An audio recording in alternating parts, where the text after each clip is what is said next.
Yeah, Oklahoma Christian, they're a good, strong school. They got some athletic teams. I said it going in, being at their place, playing on the road. I was happy that we got 2 out of the 3 there.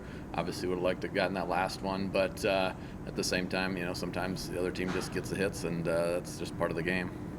A busy week for you guys, and turn around tomorrow with Easter here on back-to-back days. Then you head down to Kingsville, so 6 games here in the next 5 days or whatever.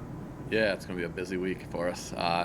We just got back. We had to move our last series back a day, so real quick turnaround. We got one day to kind of prepare, get ready to go for Eastern, and they're a really strong team too. So we're going to have to come out and play well. I anticipate those games being some really challenging games for us. So I think our kids are going to have to get some rest. At the same time, still get in the work that they need to get in, and be ready to go for this next week. Yeah, how do you find that time to get rest coming off the loss, and then maybe trying to get some rest and recoup for the next series? How do you find kind of it's such a quick turnaround? How do you do that? Yeah, it's pretty hard. Get a couple hours of sleep on the bus ride home. I don't know. Now it's. They do. At least we're at home. That makes a difference. They're able to sleep in their own beds and not have to travel on a bus and stuff like that. So that helps out a little bit, at least early in the week till we head to Kingsville. Then it'll be the opposite. But just to be at home is definitely an advantage when it comes to getting some rest and recovery.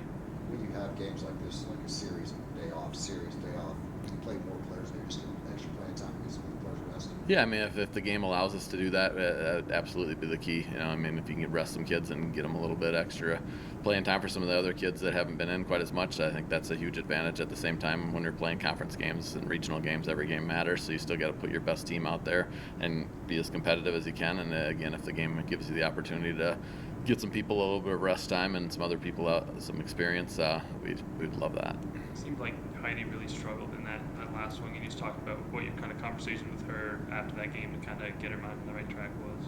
Yeah, she didn't throw bad. I really didn't think.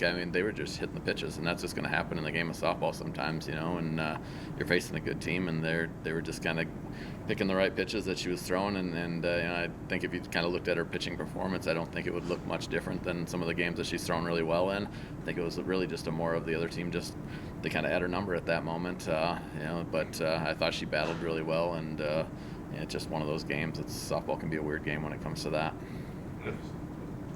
I was just going to say, the first one on Saturday, you guys obviously kind of fight back in those late innings in the 5th and 6th. Can you just talk about what you guys were able to do to work through, get the bats going a little bit, and come away with that close? Yeah. Our team's, even in the last game this weekend, we're never going to give up. We're going to keep battling. Just kind of got used to, if we are down, that we're still okay. We got offense, we got kids that can hit. We got a lot of just gritty, tough people that have the refuse to lose mentality. You saw that on Saturday, and I've seen it all season kind of with us. I don't think you win as many games as we've won without that. There have been quite a few games where we've had some challenging moments even late in the game that we've come through on the right side of. So I think that's definitely one of our strengths as a team, is that no matter what the score is, we're still in it. Obviously, you never want to lose, but in some ways, could it be a good loss when you guys have won so many in a row? You lost over kind of some of the errors you're making because you're winning. Yeah. Absolutely, yeah. Anytime you have a loss, it's a good chance to kind of reflect on things that you're doing well, but also things that you want to keep getting better at, and it's motivation, all those little things that you think, it kind of hits the reset button, and you got to get back to work, and in the end, you just got to keep getting better every single day. Yeah, you still haven't lost a series, even though you took that loss as a team. Remaining confident, they still seeing the bright side of that, just keep on winning series and keeping it work. Yeah, absolutely. We knew that this was going to be a tough series, just going in to take 2 out of 3 against Oklahoma Christian. Again, really strong, athletic, we got a really good pitcher. To be able to take 2 out of 3 against them, I'd leave the weekend, satisfied with where we're at. Obviously, again, we want to go for a sweep when we already got the first 2 games down, but, if you would have told me at the beginning of the weekend that we'd be able to get 2 out of 3 against them, that's not bad.